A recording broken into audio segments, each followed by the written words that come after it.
연산이라고 하는 건 더하고 빼고 곱하고 나누고, 그걸 우리가 기본적으로 연산이라고 얘기를 해요. 근데 집합을 연산하는 연산 도구라고 하는 녀석은, 우리가 수를 계산하는 연산 도구라고 하는 녀석은 가장 대표적인 게 더하기, 빼기, 곱하기, 나누기가 되는데, 집합을 연산하는 연산 도구는 크게 세 가지가 있어. 첫 번째 합집합, 두 번째 교집합, 세 번째 여집합. 이 세 가지를 가지고 집합을 연산한다 생각하시면 돼. 그러면 A라고 하는 집합과 B라고 하는 집합의 합집합이라고 하는 녀석은 A 합집합 B라고 하는 녀석을 A 또는 B라고 읽어주게 될 거고, 이 A 또는 B라고 하는 녀석은 X가 집합 A의 원소이거나 X가 집합 B의 원소이다. 자, 이 또는이라고 하는 부분에 대해서 여러분들이 크게 오해하지 말아야 될 것 중에 하나가 뭐냐면, 우리가 일반적으로 또는이라고 하는 용어를 쓸 때는 둘 중에 하나를 선택한다라는 개념을 많이 써.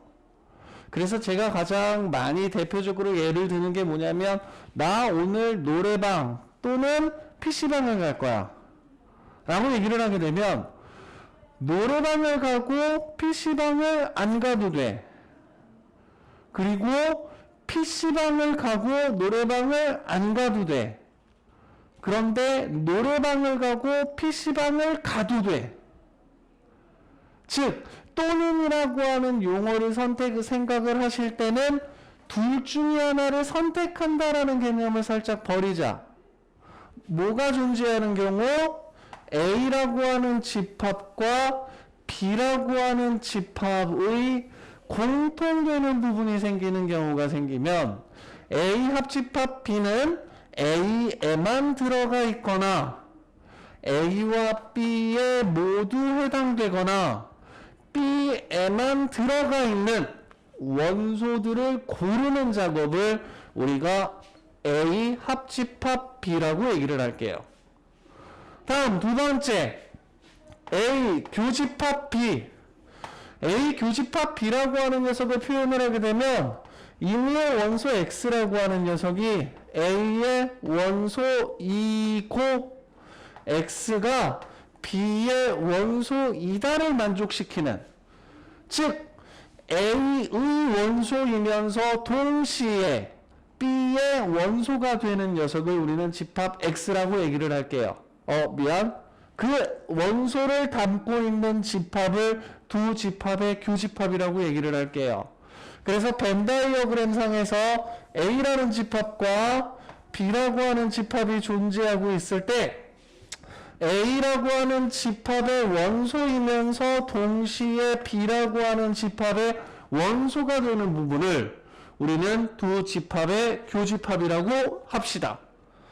그래서 집합의 연산은 크게 합집합을 구하고 교집합을 구하는 두 가지가 있다라고 생각하시면 돼. 그런데 뭐가 존재를 하느냐? 여집합. 여집합이라고 하는 용어 자체가 얘기하는 건 뭐냐면 나머지야. 잘생긴 남자의 나머지는 잘생기지 않은 남자. 맞아요? 그 나머지를 구하는 걸 여집합이라고 얘기를 하고, 집합이 존재하고 있고 그 집합이 어떤 전체 부분 집합의 일부가 되었을 때 그 집합 A에 포함되지 않는 녀석들을 구하는 걸 그 집합의 여집합을 구한다라고 생각을 하자.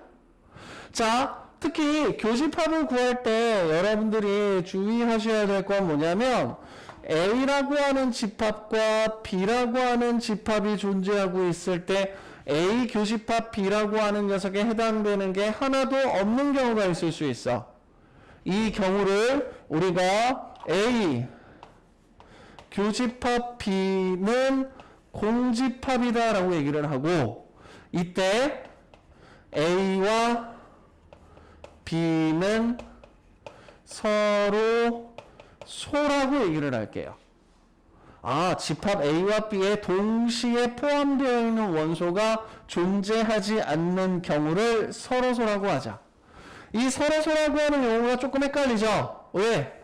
정수에서 서로소라는 용어를 쓸 때도 있고 집합에서 서로소라는 녀석을 쓸 때가 있어. 정수에서 서로소라고 얘기를 하는 건 두 수의 최대 공약수가 1이 되는 경우, 집합에서 서로소가 되는 경우는 두 집합의 교집합에 해당하는 원소가 없는 경우. 그래서 3, 그 다음에 뭐 정도가 좋을까? 20? 요런 두 정수 사이의 관계를 우리가 서로소라고 얘기를 하고, 집합에서는 교집합이 존재하지 않는 경우 말 그대로 서로소라고 한다. 그럼 집합을 연산한다는 얘기는 니들이 뭘 구해준다? 합집합을 구한다, 교집합을 구한다, 특정 집합의 여집합을 구한다. 이 세 가지밖에 없어요. 근데 조금 미리 공부를 한 친구들 같은 경우에서는 선생님 차집합도 있는데요? 차집합은 실제 연산자는 아니야. 합집합, 교집합, 여집합이라고 하는 녀석을 섞어서 우리가 하나의 연산처럼 보이게 만든 표시가 되고 표현이 되는 거지.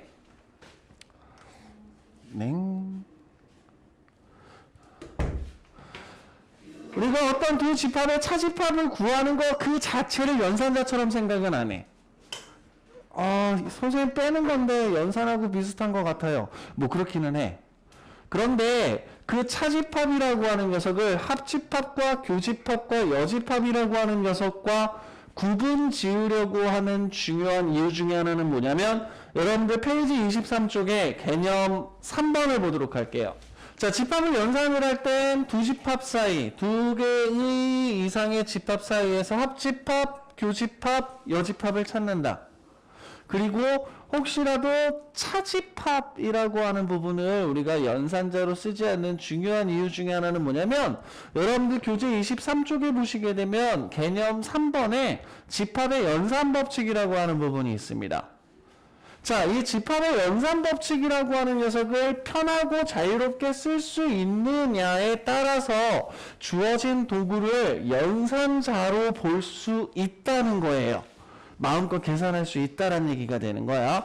자, 그래서 먼저 첫 번째 교환법칙. A와 B의 교집합을 구하는 것과 B와 A의 교집합을 구하는 건 서로 같다.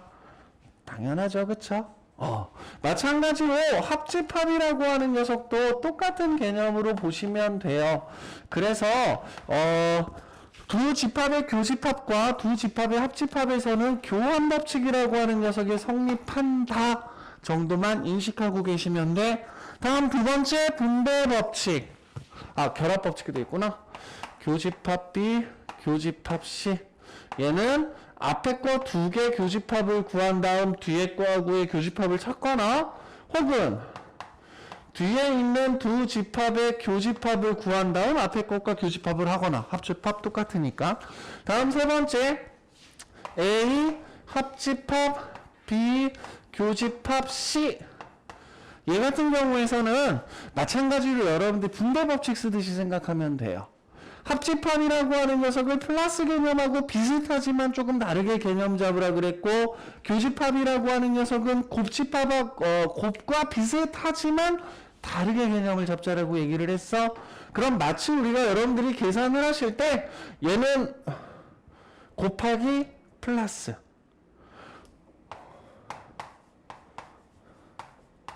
이렇게 주어져 있어도 곱하기 플러스처럼 보자고. 그치? 왜냐하면 합집합이 그대로 더하기 기호하고 똑같은 게 아니고 교집합이 그대로 곱하기 기호하고 똑같은 건 아니거든. 그래서 앞에 있는 이 녀석을 한 번씩 분배를 해서 A 합집합 B 교집합 A 합집합 C, 또는 A 교집합 B 합집합 A 교집합 C와 같은 식으로 분배 법칙을 써먹을 수 있다. 그래서 합집합과 교집합 같은 경우 교환, 결합, 분배라고 하는 녀석을 자유롭게 쓸 수 있기 때문에 연산자주의를 갖는다라는 거야.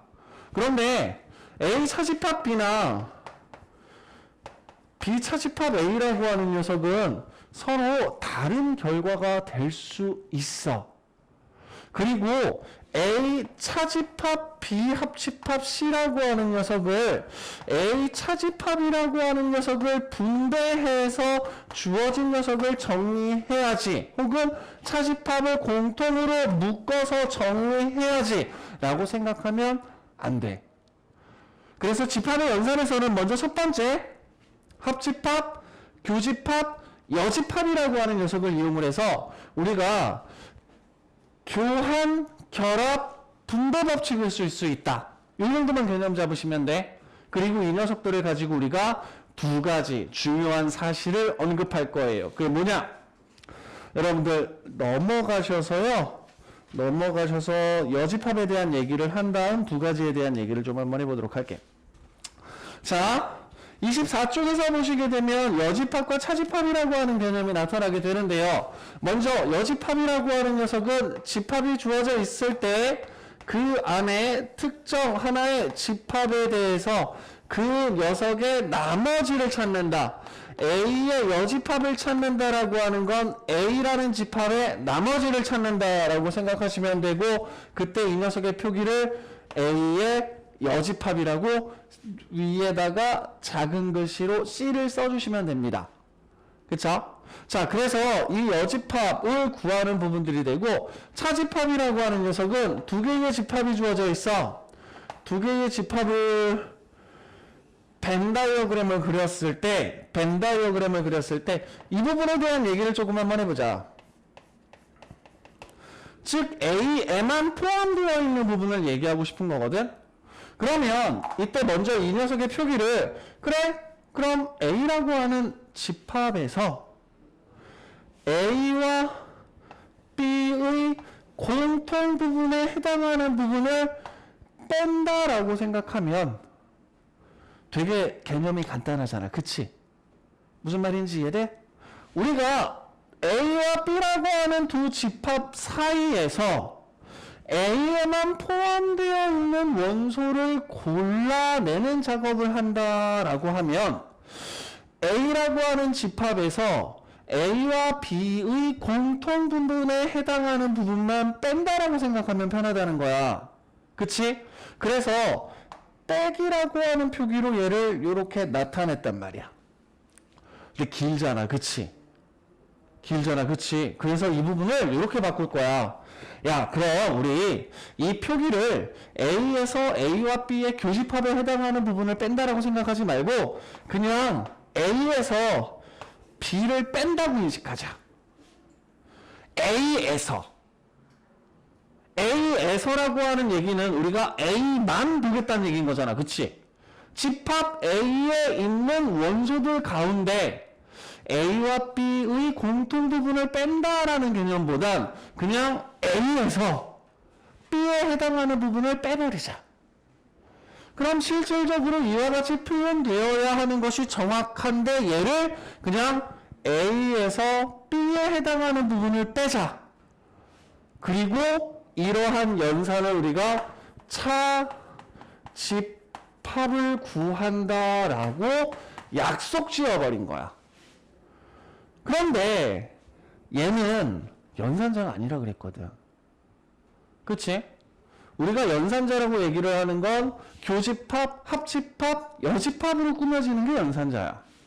그러면 이 A 차집합 B라고 하는 녀석을 교환법칙, 결합법칙, 분배법칙을 쓸 수 있게 연산자가 포함되도록 나타낼 수 있는 방법이 뭐냐라고 생각해 봤더니, 그럼 A와 이 부분은 B가 아닌 녀석의 교집합으로 나타내면 되겠구나.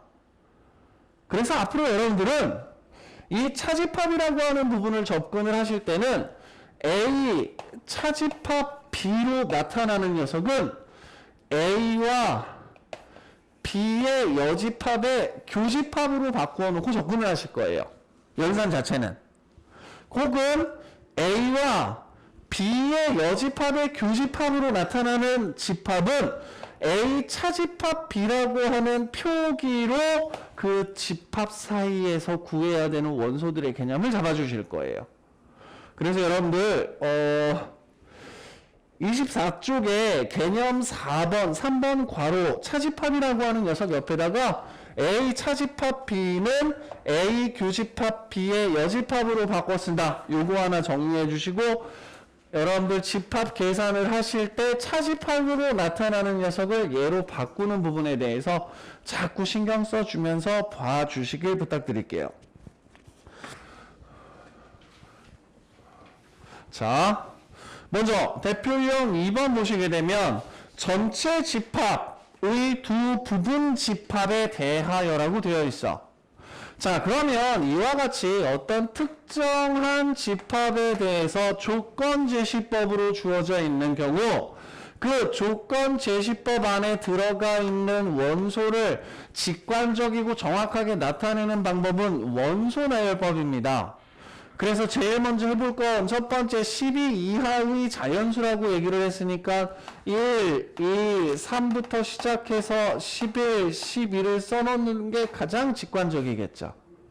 그 다음 두 번째 A라고 하는 집합은 4의 배수라고 얘기를 했으니까 A라고 하는 녀석은 4의 배수에 해당하는 녀석만 써줘야 되겠지. 그 다음 B에 해당하는 녀석은 8의 약수라고 얘기를 했으니까 8의 약수에 해당하는 1, 2, 4, 8이라고 하는 녀석을 써줘야 되겠지. 이와 같이 조건제시법으로 주어져 있는 집합의 원소들을 나열할 수 있어야 되고 그 다음 제일 중요한 거 뭐? 벤다이어그램을 그린 다음에 그 벤다이어그램으로 그려져 있는 영역 안에 각각의 원소들을 하나씩 나열할 수 있어야 돼요. 먼저 첫 번째. 자, 이 부분에 해당하는 녀석은 A의 원소이면서 동시에 B의 원소가 되는 놈이지. 따라서 얘를 구한다. A 교집합 B를 구한다는 얘기야. A의 원소이면서 동시에 B의 원소인 녀석은 4하고 8이다. 벤다이어그램 그려놓고 그 각각의 영역에다가 원소들을 써놓는 그림을 그리는 습관을 갖자. 두 번째, 이 부분은 A의 원소이면서 B의 원소가 아닌 놈이죠. 자, A의 원소이다. 그리고 B의 원소가 아니다. 여집합이라고 하는 표현은 우리가 한글로 쓸 때 무엇이 아니다라고 하는 녀석을 여집합으로 자꾸 바꾸는 연습을 할 거야. 그럼 A 교집합 B의 여집합에 해당하는 녀석은 우리 A 차집합 B로 나타내기로 했다. 그럼 A의 원소 중에서 B의 원소가 아닌 놈. 다음 이 부분에 들어가는 녀석은 B의 원소이다. 그런데 A의 원소가 아니죠. 그럼 이 녀석은 어떻게 표현할 것이냐? B의 원소이다. 그리고 A의 원소가 아니다. 그럼 주어진 녀석에서 교집합의 여집합은 항상 차집합으로 바꿔서 표기를 할 거예요. 그러면 B에 있는 원소는 1, 2, 4, 8. 그럼 B에 있는 원소이면서 A의 원소가 아닌 녀석은 1하고 2. 그럼 1부터 12까지였으니까 1, 2, 3. 어이구. 내가 여기다 왜 4를 썼냐? 그 다음 12를 써야 되죠. 그쵸? 4, 8, 12. 1, 2, 4, 8. 오케이. 1, 2, 3, 4, 5, 6, 7, 8, 9, 10, 11. 실질적으로 이 벤다이어그램이라고 하는 녀석은 여러분들이 서술형 문제에서 벤다이어그램 그려놓고 문제를 접근해도 그 풀이 과정을 인정해요. 딴 거 쓸 필요도 없이. 그렇기 때문에 벤다이어그램 그리는 연습 자주 해주셔야 돼. 자, 먼저 그럼 두 번째, 첫 번째 문제부터 하나씩 보도록 할게. A 합집합 B의 여집합. A 합집합 B가 아닌 녀석들이 뭐냐라고 묻는 거야. 그치? A 합집합 B라고 하는 녀석은 A의 원소이면서 동시에 동시에래. A의 원소이거나 B의 원소인 녀석들을 제외한 나머지를 얘기하는 부분들이니까 이 녀석은 골라서 그냥 3, 5, 6, 7, 9, 10, 11 써주면 되죠. 그쵸? 다음 두 번째. A 교집합 B의 여집합. A 교집합 B가 아닌 원소들을 찾아주세요. 그럼 A 교집합 B가 아닌 원소들을 찾아주세요. 그러면 1, 2, 3, 4, 5, 6, 7, 9, 10, 11, 12, 뿅! 이렇게. 다음 세 번째. A의 여집합, 차집합, B. 차집합이 나타나면 A의 여집합의 교집합, B의 여집합. 바꾸는 습관을 계속 들이자. 물론 니들이 여기서 이렇게 생각해도 돼. A의 여집합이라고 얘기를 했으니까 A의 여집합.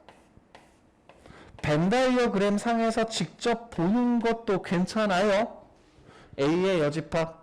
그 중에서 뭘 빼야 돼? B에 해당하는 녀석을 빼는 거지. 그치? 그렇기 때문에 우리가 뭐라고 얘기할 수 있어? 아까 앞에서 구한 A 합집합 B의 여집합과 똑같아지겠죠. 또는 교집합을 여집합으로 바꿔놓게 되면 이 녀석의 의미는 A가 아니어야 돼. 그리고 B도 아니어야 돼.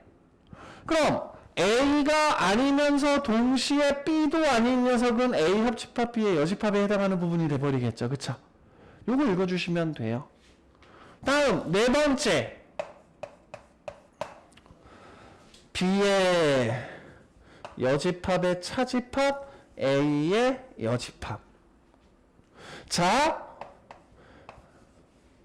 여집합의 교집합, A의 여집합의 여집합. A가 아닌 게 아닌 거야.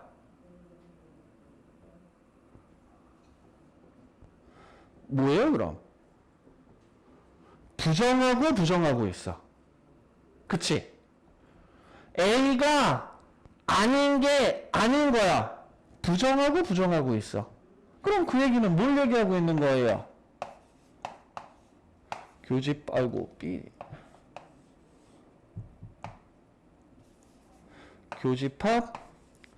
A가 돼버리는 거죠. 왜? 너네들 가끔 친구들하고 말싸움하다 그러잖아. 부정은 긍정이네. 부정은 긍정이야. 아니야 라고 하면 긍정이야. 그치? 그래서 여집합이라고 하는 녀석의 개념은 아니다. 그럼 우리가 여집합을 구한다라고 하는 건 A가 아니다. A가 아닌 게 아니야. 부정은 긍정이 돼버리니까 여집합 기호라고 하는 녀석이 사라져. 그게 여집합의 특징이야. 오케이? 그래서 얘는 비여집합, 교집합 A가 돼버리는데 이 녀석의 순서를 살짝 바꾸어서 왜? 교환 법칙을 쓸 수 있거든. 교집합에 대해서는. 그럼 교집합의 여집합은 뭘로 바꿔보기로 했어? 차집합. 따라서 네 번째가 얘기하는 건 뭐냐? A에서 B가 아닌 녀석들. 따라서 얘는 12라는 원소 하나만 이렇게 써주면 되겠죠.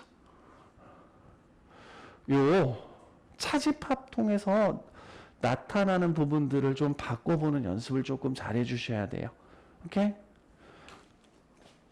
자, 그래서 여러분들이 뭐 해볼 거냐면 유제 5번에 문제 읽어보고 이 집합 A와 B에 대해서 벤다이어그램 그려서 A 여집합의 모든 원소의 합을 한번 구해보세요. 유제 5번 볼게요. 자, 유제 5번을 보면 먼저 전체 집합이라고 하는 녀석이 한 자리 자연수로 얘기를 했기 때문에 1부터 9까지 9개의 원소로 이루어져 있어. 그 다음에 A 차집합 P, 그 다음에 B 차집합 A로 나타나 있으니까 A, B 그냥 벤 다이어그램을 그리자. 전체 집합 R은 1부터 9까지 들어가 있기 때문에 1부터 9라고 하는 녀석은 한 군데, 두 군데, 세 군데, 네 군데, 이 네 개의 영역 중에 한 군데에 1부터 9까지가 들어가 있어야 되는 거야. 자, 먼저 첫 번째 A 차집합 B, A에서 B에 해당하는 부분을 빼자. 차집합은 그런 식으로 개념 잡을 거야. 그래서 A 차집합 B에 들어가야 되는 원소는 3하고 4가 들어가면 돼. 다음 두 번째 B 차집합 A. B 차집합 A라고 하는 녀석은 B에서 A에 해당하는 부분을 빼자. 그러면 지금 얘는 2가 돼버리는 거죠. 자, 그 다음에 A의 여집합의 합집합, B의 여집합. 요게 많이 헷갈리실 거예요. 요거는 뒤에 가서 우리가 드모르간의 법칙이라고 하는 녀석을 얘기하게 되면 조금 더 편하게 접근을 할 수 있는데, 일단 그 부분 생각 안 하고 이렇게 얘기할게. A의 여집합 또는 B의 여집합. A의 여집합, 합집합이죠. A의 여집합이라고 했으니까 일단 A가 아니어야 돼. A가 아니어야 돼. 그럼 빨간색으로 그려지겠다.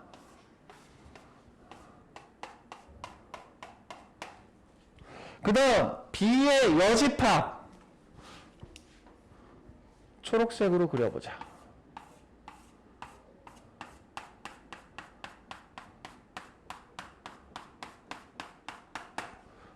합집합이기 때문에 요 가운데 두 녀석의 교집합을 제외한 나머지 부분에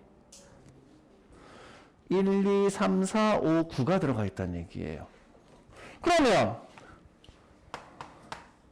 1, 2, 3, 4, 5, 9 가운데서 1, 2, 3, 4, 5, 9 그러면 1, 2, 3, 4, 5, 6, 7, 8, 9 모든 원소들의 위치를 다 잡아낼 수 있겠죠?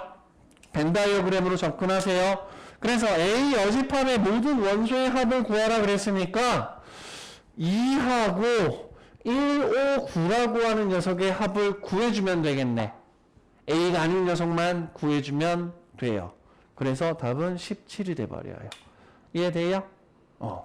자, 여집합하고 차집합 들어가는 부분이 조금 헷갈릴 거야. 알았지?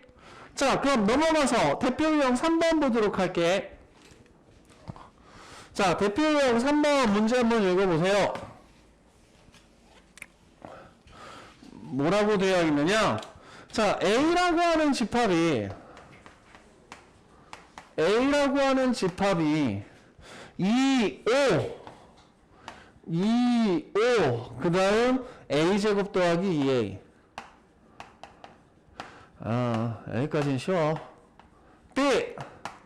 B라고 하는 집합이 3, A 플러스 1, 그 다음에 A제곱 마이너스 4. 자, 이때 A 교집합 B가 2하고 3이다. 그러면 2하고 3이라는 원소는 집합 A의 원소이면서 동시에 집합 B의 원소인 거야.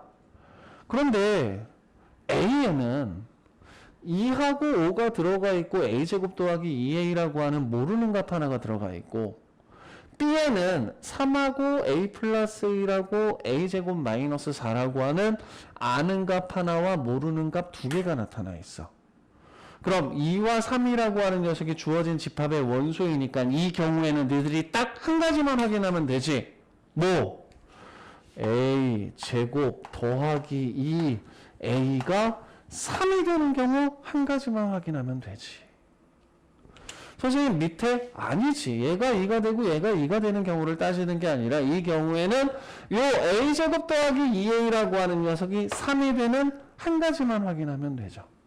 자, 그래서 a제곱 더하기 2a 마이너스 3은 0, a 플러스 3, a 마이너스 1은 0. 따라서 a라고 하는 녀석은 마이너스 3이 되거나 a라고 하는 녀석은 1이 되는 두 가지. 너네들 고등수학 시작하면서부터 제일 겁나는 것 중에 하나가 값이 2개 이상 나오게 되는 경우 따지는 거 되게 싫어하고 겁내해. 꼭 한 개만 나와야 될 것 같은데 아니야, 2개 이상 나올 수도 있어. 3개 이상 나올 수도 있어. 나오는 각 경우마다. 그럼 이 경우에 집합 A라고 하는 녀석은 2하고 5하고 3이 원소가 될 거고, B라고 하는 녀석은 3과 마이너스 2와 9, 5가 돼버리는 경우니까 이 경우에는 두 집합의 교집합이 2와 3이 되면서 A는 마이너스 3이 답이구나. A가 1인 경우에는 집합 A는 2, 3, 5라고 하는 녀석을 원소로 갖고 집합 B라고 하는 녀석은 3, 2, 마이너스 3이라는 녀석을 원소로 갖기 때문에 두 집합의 교집합은 2하고 3 되는구나. 상수 A의 값. 나 마이너스 3일 때 잘못 구했니? 아, 미안. 여기 교집합이 3하고 5지? 그럼 얘는 답이 안 되는구나. Sorry. 이런 식으로 원하는 값을 찾아주시면 돼. 이해됐죠? 무슨 말인지? 유제 7번 문제 한번 해보세요. 문제 다 읽어봤어요? 요거 문제 포인트만 잡고 얘기하자. 자, A에서 B를 뺀 게 1이래. A 차집합 B가 1이야. 그런데 집합 A라고 하는 녀석은 1하고 4하고 A제곱 마이너스 A야. 그럼 여러분들 A 차집합 B라고 하는 녀석을 보실 때, 그럼 집합 A에서 1을 제외한 4와 A제곱 마이너스 A라고 하는 녀석이 두 집합의 교집합이겠다 생각하겠지. 맞아? 자, 그러면 이 조건을 두고 이 문제에서는 여러분들이 요거 잡아내 주셔야 돼. 그럼 A 교집합 B라고 하는 녀석은 4하고 A제곱 마이너스 A라는 두 개가 되겠구나. 그치? 그럼 4는 A의 원소이면서 동시에 B의 원소죠. A제곱 마이너스 A는 A의 원소이면서 동시에 B의 원소죠. 그럼 니들이 뭐 하면 되는데?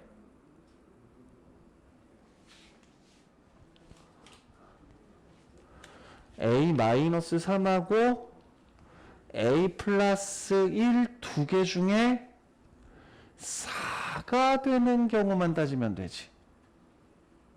내 말 무슨 말인지 이해돼? 선생님 A제곱 마이너스 A가 얘가 되거나 얘가 되거나 얘가 되거나 할 필요는 없지. 4라고 하는 녀석은 이 집합의 원소이면서 동시에 이 집합의 원소여야 돼. 그럼 니네들이 이 두 개의 원소를 다 비교하는 게 아니라 이 경우에는 A-3이 4가 되도록 하는 A의 값을 가지고 집합 A와 B를 구해보고, A 플러스 1이 4가 되는 A의 값을 이용해서 집합 A와 B를 구한 다음 A 차집합 B가 1이 나오도록 하는 A가 뭔지만 찾아주면 된다는 얘기야.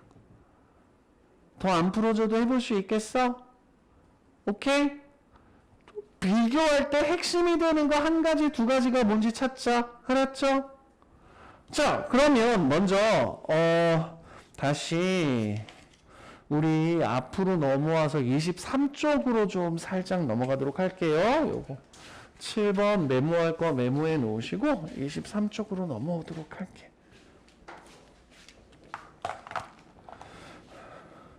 자, 우리가 얘기한 합집합, 교집합, 여집합이라고 하는 녀석에 대한 성질에 대한 얘기를 할 건데, 먼저 첫 번째, 합집합은 자기 자신에 대한 합집합이나 교집합은 자기 자신에 대한 교집합은 자기 자신이 될 수밖에 없어요. 이 부분은 뭐 따로 더 설명 안 해도 여러분들이 직관적으로 알 수 있는 부분들이 될 거니까 넘어가도록 할게요. 다음 두 번째, 어떤 집합과 공집합의 합집합은 자기 자신, 어떤 집합과 공집합의 교집합은 공집합, 공집합과의 합집합, 공집합과의 교집합. 공집합은 아무것도 없는 거야. 그치? 아무것도 없는 거 더 추가시킨다 그래서 달라지는 거 없는 거고. 맞아요? 자, 다음 세 번째. 요거 되게 중요해요. 지금 얘기하는 거. 자, A 교집합, A, 아이고 미안. A 합집합, A 교집합 P. 자, 얘는 뭐가 될까? A와 A 교집합의 합집합은 뭐가 될까? 벤 다이어그램 그려볼까? A와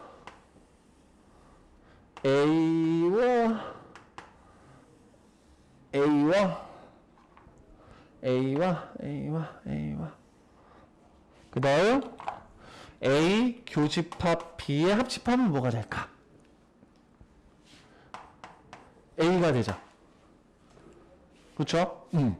근데 앞에서 분배 법칙 쓰면 된다 그랬거든? 근데 왜 벤 다이어그램을 그려 얘는? 그치? 자, 분배 법칙 쓸게.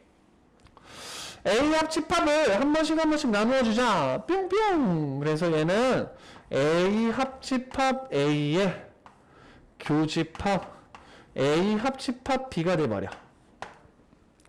A와 A의 합집합은 자기 자신이 된다 그랬어요.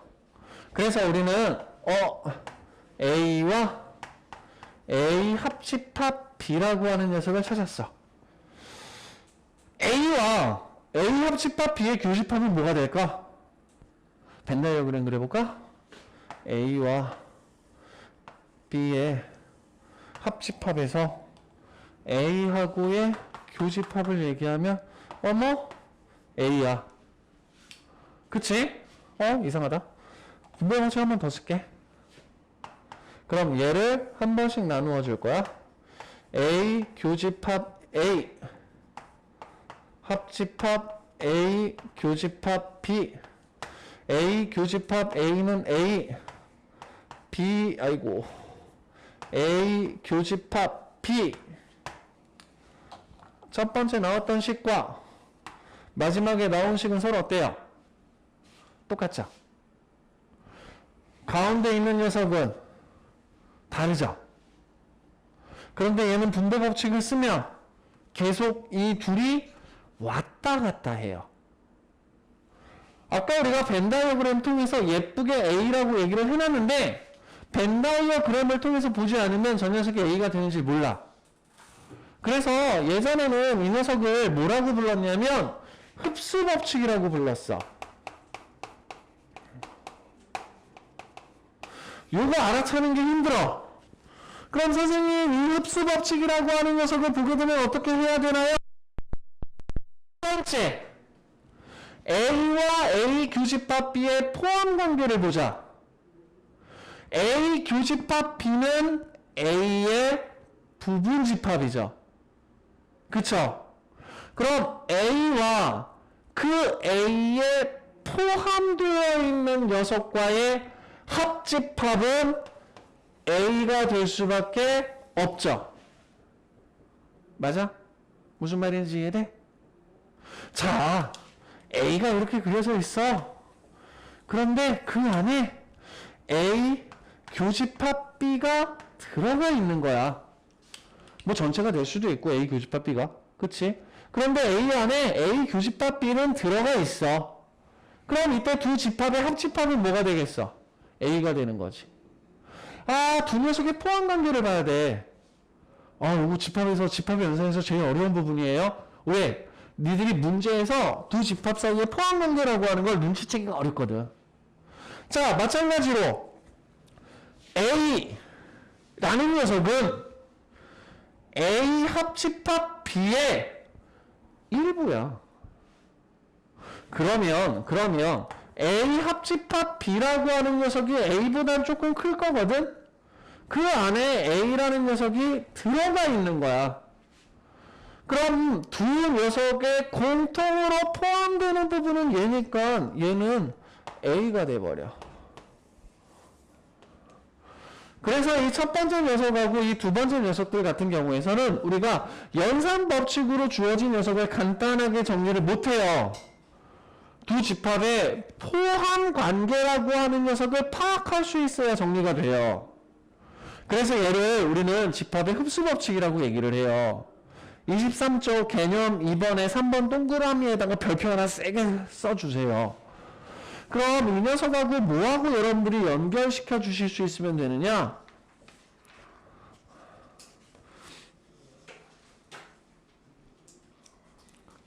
(25쪽에)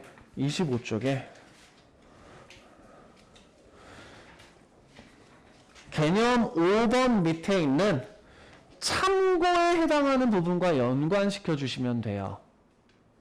자, 참고 1번 동그라미에 보면 어떤 녀석이 나타나 있냐면 A가 B의 부분 집합입니다 라고 표기가 되어 있어요. 얘 같은 경우 우리가 벤 다이어그램을 그려보게 되면 A라고 하는 녀석이 B의 부분 집합 일부분이 돼버리는 거거든. 그럼 여기서 잘 보자. A와 B의 합집합은 뭐가 될까? B가 되겠죠? 다음 A와 B의 교집합은 뭐가 될까? A가 되겠죠. 다음 A에서 B에 해당하는 녀석을 빼면 뭐가 될까? 공집합이 돼버리죠. 그래서 저는 얘를 4번 동그라미라고 얘기를 할게요. 그 확인 문제 5번에 위에 있는 1번 동그라미에서 여러분들 A가 B에 포함될 때 뭐 세 가지 성질 나와 있는데 이 4번 동그라미라고 하는 부분에서 가장 많이 등장하는 문제 패턴은 뭐냐면 요 세 가지 조건 중에 하나를 찾아서 얘인지 알 수 있어야 돼. 얘인지 알 수 있어야 돼. 얘 가지고 얘를 묻는 문제들은 별로 없고 A 합집합 B가 되는 관계, A 교집합 B가 A가 되는 관계, A 차집합 B가 공집합이 되는 관계. 자, 앞으로 다시 합집합일 때 우리가 합집합을 연산을 할 때 두 개의 집합 중에 하나가 그대로 나타날 때, 자, 교집합을 연산을 할 때 두 개의 집합의 교집합을 연산을 하는데 둘 중에 하나가 그대로 나타날 때, 그럼 두 녀석 사이에 포함 관계가 발생한다는 거야.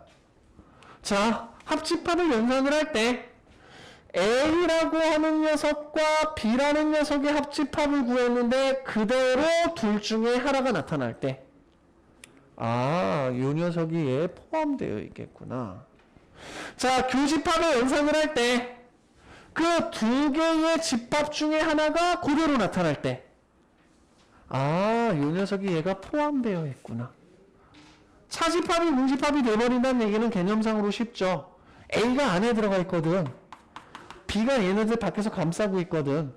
근데 A라고 하는 녀석 가운데서 B에 해당하는 걸 싹 빼버리는 거야. 남는 게 없어야지, 그치?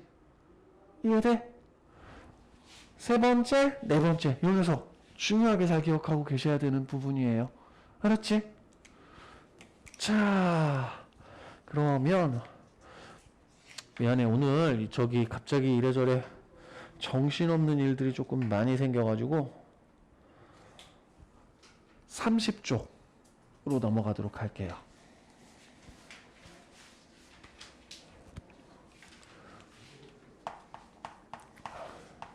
대표용 5번. 집합 A와 B가 주어져 있습니다.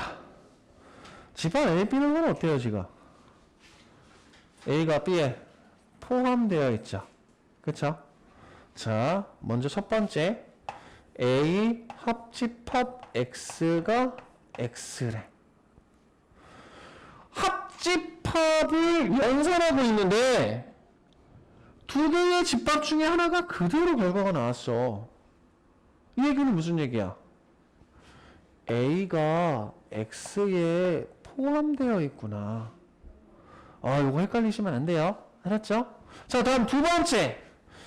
B 교집합 X가 X.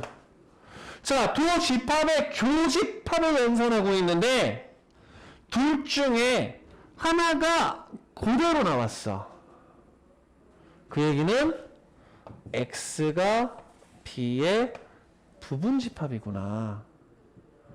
그럼 우리가 무슨 얘기를 할 수가 있냐면 집합 X라고 하는 녀석은 A라는 녀석을 반드시 포함하고 집합 X라고 하는 녀석은 B의 부분집합 중에 하나라는 거야. 그럼 이 얘기는 집합 X는 B의 부분집합 가운데 집합 A의 원소들을 모두 가지고 있는 부분집합의 개수를 찾아달라는 얘기하고 똑같은 거죠. 자, A는 1, 3, 5. B는 1, 2, 3, 4, 5, 6. 지난 시간에 배운 거 다시 한번 복습하자. 집합 X는 A를 반드시 가지고 있다. 따라서 1, 3, 5는 반드시 가지고 있다. 그 다음 집합 X는 B의 부분집합이기 때문에 2, 4, 6이라고 하는 녀석은 가질 수도 있고 가지고 있지 않을 수도 있다. 따라서 이때 만들어지는 부분집합은 가져도 되고 안 가져도 되는 원소들을 가지고 만든 다음 반드시 들어가야 되는 녀석을 한번 집어넣어 주자 그랬죠. 맞아요? 그렇게 해서 지금 대필용 5번에서는 이렇게 8가지 집합을 찾아낼 수 있다 생각하시면 되고, 여기서 읽어주셔야 될 중요한 조건은 얘네들이야. 합집합을 했는데 그대로 나왔어. 둘 중에 하나가. 교집합을 했는데 그대로 나왔어. 둘 중에 하나가. 그럼 두 녀석 사이에 포함관계 읽어내실 수 있어야 돼. 진짜 정말 별표 100만 개 막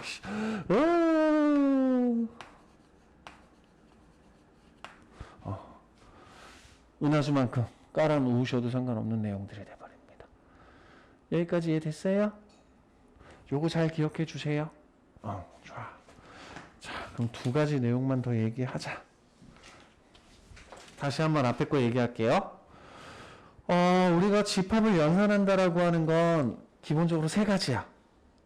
두 집합 혹은 세 개의 집합의 합집합을 구한다, 교집합을 구한다, 여집합을 구한다. 그러면 합집합을 구한다, 교집합을 구한다, 어떤 집합의 여집합을 구한다. 여집합이라고 하는 녀석은 나머지의 개념이기는 한데 기본적으로 여러분들 머릿속에 부정이라고 해주세요.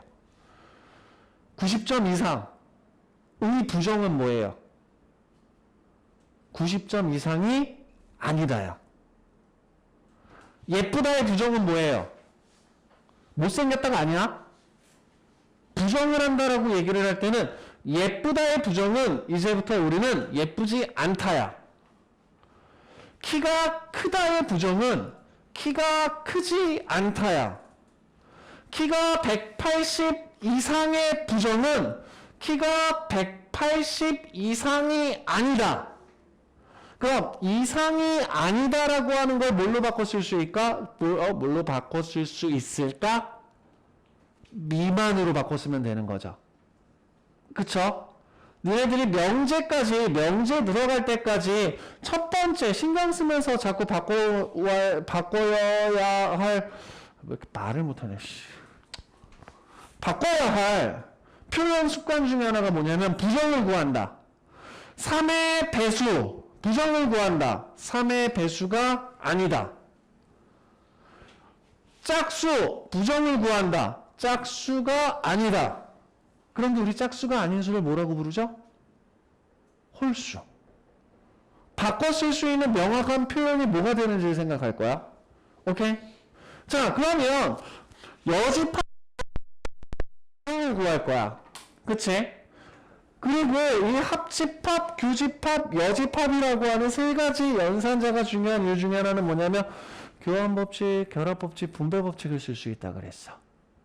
그런데 저 합집합, 교집합, 여집합이라고 하는 녀석을 섞어서 우리가 하나의 마치 연산처럼 보이는 규칙을 하나 만들었어. 그게 뭐냐면 차집합이야. A 차집합 B.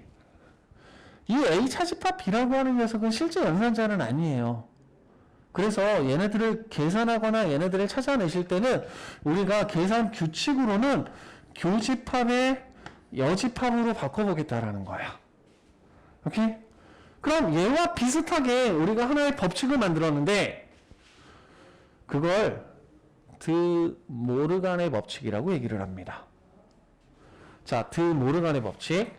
A 합집합 B의 여집합은 A의 여집합의 교집합 B의 여집합으로 바꿀 거고요. 그 다음 A 교집합 B의 여집합은 A의 여집합의 합집합 B의 여집합으로 바꿀 거예요. 자, 분배법칙처럼 생각하자. 뭘? 여집합을 분배해주고 있어. 지수법칙처럼 생각하자. xy의 제곱은 x의 제곱, y의 제곱 나눠줄 수 있었죠? 그쵸? 마찬가지로 제곱이라는 지수를 묶어서 하나로 만들 수도 있었죠? 그쵸? 그럼 이번에 이 여집합이라고 하는 녀석을 나눠주는 걸 지수의 분배법칙처럼 생각하자. 그런데 지수를 묶어내고 나눠주고 하는 거에 대해서 다른 변화가 없었는데 이 여집합을 분배해주거나 나눠주거나 할 때는 여집합을 분배해줄 때는 합집합이 뭘로 바뀌어? 교집합으로 바뀌어야 돼. 자, 여집합을 나눠줄 때는 교집합이 뭘로 바뀌어? 합집합으로 바뀌어야 돼. 자, 이 드모그간의 법칙에 의해서 이 여집합을 묶어낼 때는 교집합이 합집합으로 바뀌어. 묶어낼 때는 합집합이 교집합으로 바뀌어. 여러분들 요 두 가지가 성립하는 건 그냥 인정합시다. 인정하세요. 단 여러분들이 첫 번째 여집합이라고 하는 녀석을 나누어 줄 때는 합집합이 교집합으로 바뀌고 교집합이 합집합으로 바뀐다. 그 얘기는 교집합의 부정은 뭐예요? 교집합의 여집합은 뭐라는 거야? 합집합 반대라고 생각하자. 합집합도 반대로 잡으면 교집합이 된다라고 하자. 그럼 우리가 합집합이라고 하는 녀석을 얘기를 할 때 A 합집합 B라고 하는 녀석을 A 또는 B라고 얘기를 했거든? 그리고 여집합이라고 하는 녀석은 아까도 얘기를 했지만 니들이 부정을 구한다라는 부분으로 접근을 하자 그랬어. 그치? 자, 그러면 이 녀석을 우리가 조금 표현을 한글로 바꿔볼게. A 합집합 B라고 하는 녀석은 뭐냐면 A 또는 B. 야, 오늘 뭐 할까? PC방 또는 노래방 갈까? 오케이? 자, 오늘 뭐 할래? 나는 왜 이렇게 PC방하고 노래방만 좋아하냐? 뭐 더 좋은 거 있냐? 스티커 사진기? 그래, 오늘 스티커 사진기 좀 찍으러 가. 내가 스티커 사진 찍으러 가는 것도 좀 웃기긴 하다. 그냥 PC방 노래방 가자. 자, 오늘 뭐 할까? PC방 또는 노래방 갈까? 괜찮은데? 싫어? 그럼 어떻게 해야 돼? 싫어라고 얘기를 한 친구는 뭐 하겠다는 얘기야? PC방과 노래방이라고 하는 선택지를 둘 다 선택하지 않겠다는 얘기가 되는 거죠. 오케이? 자, 밥 뭐 먹을래? 오늘 부대찌개에다 된장국 먹자. 부대찌개 또는 된장국 먹자. 어우씨, 너무 아저씨다. 부대찌개 아니면 된장찌개 먹자. 싫어? 그 얘기는 부대찌개 먹겠다는 거야? 아니야. 된장국 먹겠다는 거야? 아니야. 그런데 우리가 처음에 얘기를 할 때, 야, 부대찌개 또는 된장찌개를 먹자라고 얘기를 할 때, 안 먹어, 안 먹어! 둘 다 안 먹는다는 얘기가 되는 거지. 또는이 뭘로 바뀌어? 이것도 안 먹고 이것도 안 먹을 거야! 그림으로 바뀌는 거야. 오케이? 부정의 개념으로 접근을 하면. 자, 그럼 다시. A 또는 B를 할래? 싫어. 난 A도 A를 안 할 거야. 그리고 B도 안 할래. 아.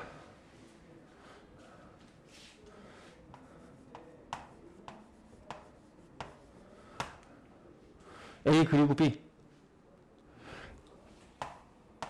싫어. 그럼 A를 안 하거나 B를 안 할래. 그리고라고 하는 녀석은 두 조건을 동시에 만족시켜야 된다는 얘기거든. 두 조건을 만족시키는 게 싫어. 두 조건을 만족시키는 게 싫어. 둘 다 만족시키는 게 싫어. 오케이? 오늘 운동하고 공부할까? 벌써 싫잖아, 그치? 싫잖아, 그치? 오늘 운동하고 공부할까? 수학하고 끝나고 운동하고 공부할까? 싫어. 그럼 둘 다 안 하거나 운동만 하거나 공부만 하자. 이해돼? 그게 이 드모르간의 법칙하고 연관되는 부분이야. 명제까지 연관시켜서 여러분들 표현 익숙해져야 돼요. 그래서 합집합, 교집합, 여집합이라고 하는 녀석으로 우리가 만들어내는 두 가지 중요한 법칙, 규칙, 마치 연산처럼 보이는 두 가지가 뭐냐? 첫 번째 차집합과 두 번째 드모르간의 법칙이에요.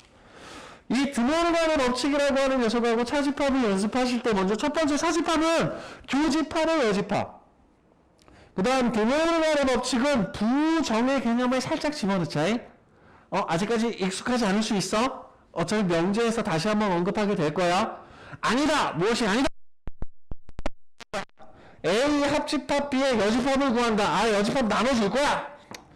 근데 합집합은 교집합, 교집합은 합집합으로 바뀐다. 요 개념만 잡아주시면 돼. 드모르간의 법칙에서는요.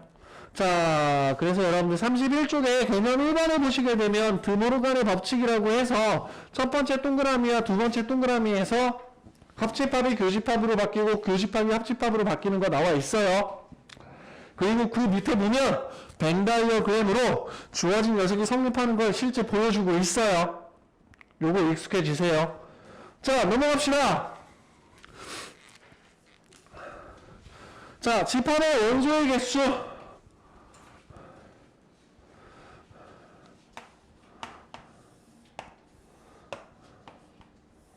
일단 공식에 대한 얘기를 하고, 저는 이 집합의 원소의 개수도 여러분들이 기본적으로 벤 다이어그램 그려서 접근을 했으면 좋겠어요. 자, 일단 첫 번째 전체 집합의 원소의 개수가 있을 수 있고요. 합집합의 원소의 개수가 있을 수 있고요. A의 원소의 개수가 있을 수 있고요. B의 원소의 개수가 있을 수 있고요. A 교집합 B의 원소의 개수가 있을 수 있어요. 그럼 일반적으로 우리가 요 A 합집합 B의 원소의 개수를 구하는 공식은 기본적으로 어떻게 나타내느냐? A 플러스 B 빼기 A 교 B로 나타나요. 자, A와 B와 C라고 해봅시다. 그러면 A의 원소의 개수는 A에만 있는 놈하고 A와 B에 동시에 들어가 있는 녀석이 더해져서 집합 A의 원소의 개수가 만들어지거든? 다음 집합 B의 원소의 개수는 B에다가 이것만 있는 녀석 찾으면 된단 말이야. 근데 합집합은 기본적으로 이 세 개 영역에 해당하는 원소들이 몇 개 있는지만 알면 되는데 A의 원소의 개수와 B의 원소의 개수를 더해버리게 되면 A와 B에 해당하는 동시에 포함되어 있는 교집합에 해당하는 원소의 개수를 2번 더해주게 되어 있어. 그래서 마지막에 교집합을 한번 빼준다 생각을 하자. 오케이? 그래서 이 집합의 유한집합의 원소의 개수는요, 여러분들 두 가지 잡을게요. 첫 번째, 벤 다이어그램 그려서 각각의 영역에 해당하는 녀석들의 원소의 개수가 몇 개가 될지를 파악하는 연습을 하자. 집합에서 제일 중요한 게 벤 다이어그램이야. 두 번째, 자, 합집합의 원소의 개수라고 하는 녀석을 구하는 식이 있는데, 요 녀석 앞에다가, 1번 동그라미 앞에다가 전체 집합에, 요거 부등식 하나만 써줄게요. 전체 집합의 원소의 개수보단 합집합이 작거나 같다. 요거 하나만 더 기억해 줍시다.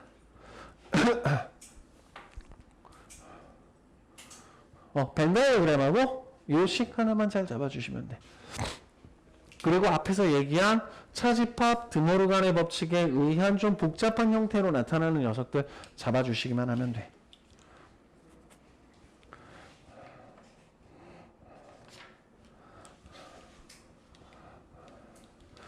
자, 대표형 1번부터 봅시다.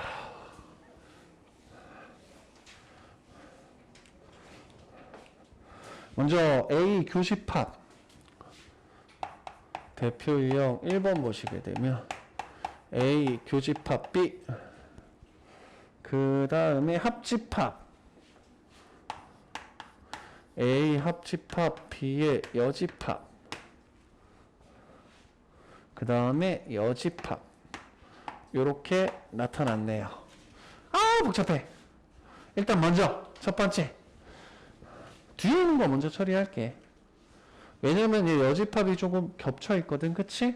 그런데 이 여집합 안에 들어가 있는 녀석이 두 녀석의 합집합이죠, 그쵸? 그래서 이 경우에는 A 교집합 B에다가 합집합 A의 여집합, 부정의 부정은 긍정. 따라서 B 여집합의 여집합은 긍정. 그리고 이 여집합이라고 하는 녀석을 연산을 하실 때 조심해야 되는 건 합집합이었던 걸 뭘로 바꿔줘야 돼? 교집합으로. 드모르간의 법칙에서 요거 헷갈리지 않도록 조심하세요. 오케이? 요거 컵이라고 얘기를 하고요. 얘는 캡이라고 얘기를 할 거야. 컵 모양이지, 그치? 물컵이 서 있는 모양처럼 보이고 모자를 뒤집어 놓은 모양이라 그래서 실제 얘를 캡이라고도 불러요. 그치? 드모르간의 법칙에서는 여러분들이 여집합이라고 하는 녀석 잘 나눠주는데 요거 헷갈리는 경우들이 있어. 컵은 캡으로 바뀌고 거꾸로 가는 경우 캡은 컵으로 바뀐다. 오케이? 자, 그 다음 정리를 하려고 딱 봤더니 두 개의 괄호 안에 교집합 B, 교집합 B 공통으로 들어가 있잖아요. 그쵸? 그럼 여기서 이제 우리 교집합 B를 묶어주는 거죠. 그럼 남는 게 뭐야? A. 남는 게 뭐야? 합집합. 남는 게 뭐야? A의 여집합. A와 A가 아닌 녀석의 합집합은 뭐가 되겠니? 전체 집합이 될 수 있죠. 그쵸? 전체 집합이 되는 거죠. 170 이상인 사람과 170 이상이 아닌 사람들을 모아놓으면 다죠. 그쵸? 그래서 자기 자신과 그 자신의 여집합의 합집합은 전체 집합.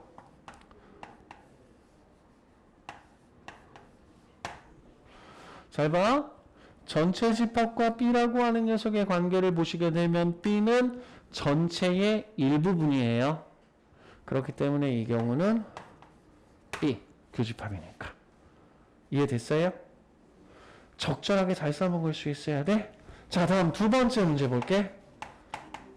A, 차집합 P. 그리고 그 녀석의 여집합에다가 에이. 차집합이 보이면 아, 이 녀석을 가지고 내가 벤 다이어그램으로 해결할 수 있겠다 싶지 않으면 교집합이 여집합으로 바꿔주세요. 그래서 얘는 A 교집합 B의 여집합의 교집합 A. 자, 괄호 위에 여집합이 있으니까 드모르간의 법칙을 쓸 거예요. 자, A를 한번 여집합으로 해주시고 부정은 긍정. 그리고 나서 이 녀석 뭘로? 합집합으로 바꾸어 주자. 그 다음에 분배 법칙 쓸게요. 따라서 A의 여집합과 A 합집합 B 교집합 A.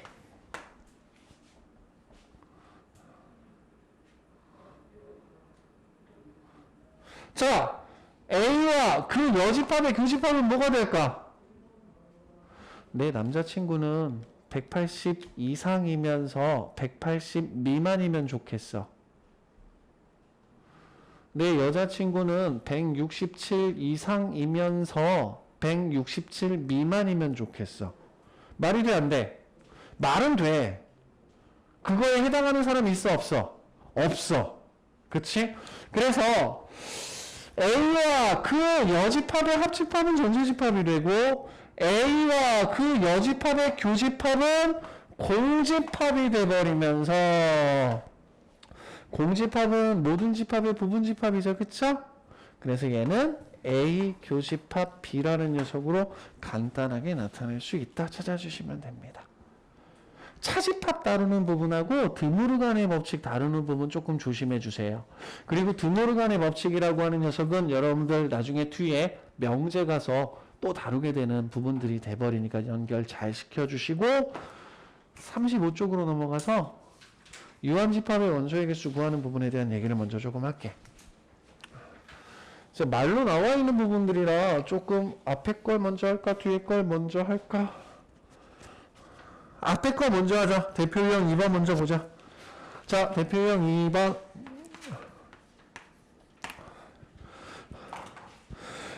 다음 조건을 만족시키는 어쩌고저쩌고 해서 A 여집합, 교집합, B의 여집합의 원소의 개수를 찾으래. 자, 공식 따로 안 쓸게요. 벤 다이어그램 그립니다. U자 예쁘게 쓰고 A하고 B 있으니까는요. A라는 녀석 쓰고 B라고 하는 녀석 그리자. 그냥 벤 다이어그램 그릴게요. 먼저 첫 번째 전체 집합의 원소의 개수는 40개.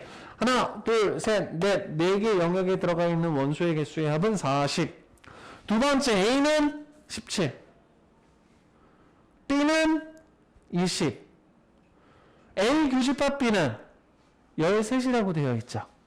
그럼 A 교집합 B라고 하는 요 하나의 영역이 정해졌으니까 여기다 13개 쓰자. 그런데 집합 A의 원소의 개수가 몇 개래? 17개래.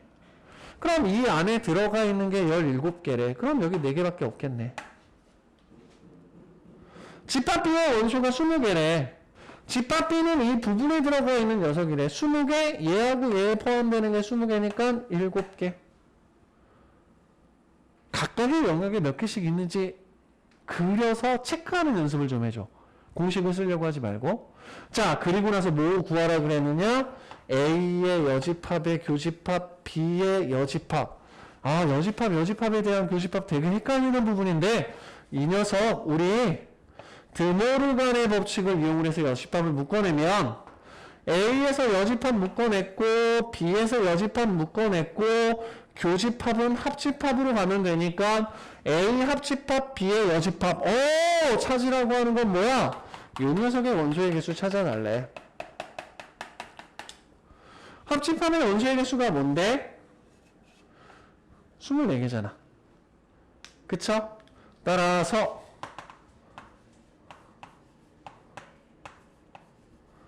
이 녀석의 원소의 개수는 40개에서 24개를 뺀 이렇게 찾아주세요. 벤 다이어그램 그리세요. 그리고 두 번째 단원에서 니네들이 해줘야 될 건 뭐냐면 주어진 조건을 만족시키는 벤 다이어그램 안에 어떤 원소들이 들어가 있는지, 주어진 조건 안에 원소의 개수가 몇 개씩 들어가 있는지 그거 파악하는 거 일단 최우선으로 잡아주세요. 여기까지 설명한 내용 중에서 이상한 거 마음에 안 드는 거 있나? 없어? 자, 그럼 저기 유제 6번 문제 한 번만 해보자. 유제 6번까지만 하고 마무리 짓자. 맞아요? 집합 3개짜리는 이렇게 그릴 거야. 자, 그런데 여러분들 6번 문제 푸실 때 비교집합 C가 공집합이라고 되어 있으니까, 그치? B하고 C의 교집합이 공집합으로 되어 있죠. 그쵸? 그래서 여러분들 요거 그릴 땐 A,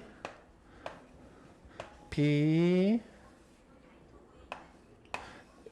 C라고 놓고 각각의 영역에 해당하는 원소의 개수들을 한번 채워보세요.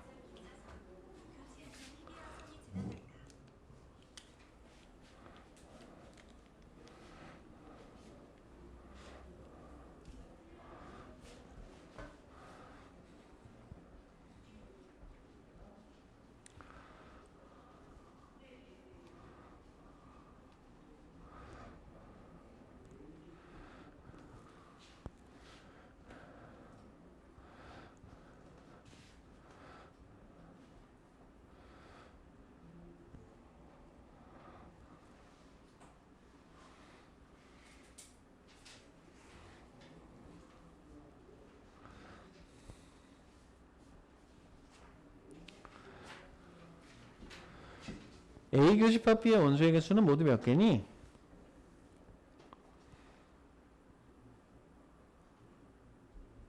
두 개죠. A 교집합 B의 원소의 개수는 2개 찾을 수 있죠. 다음 A 교집합 C의 원소의 개수는 모두 몇 개니? A하고 C를 더한 게 23인데 합집합이 18이래. 그럼 교집합의 개수만큼 넘친다고 생각하면 돼. 자, 이때 C라고 하는 녀석이 9개니까 여기는 4개가 있으면 되고, B라고 하는 녀석이 10개니까 여긴 8개 있으면 되고, A라고 하는 녀석이 14니까 여기 7개 있으면 돼. 그럼 합집합이니까 얘네들의 개수를 다 더해주면 된다고. 일단 물론 니들한테 집합의 원소의 개수를 구하도록 하는 공식을 알려주는 게 더 편할 수도 있기는 한데, 공식에다 그냥 집어넣는다 생각하고 접근을 하는 게 편할 수도 있기는 한데, 일단 니네들이 제일 못하는 게 벤 다이어그램 그려서 집합의 포함관계나 아니면 위치관계라고 하는 녀석을 잡아내는 걸 잘 못해. 알았지? 그거 우선식으로 연습 좀 해줘. 됐어요?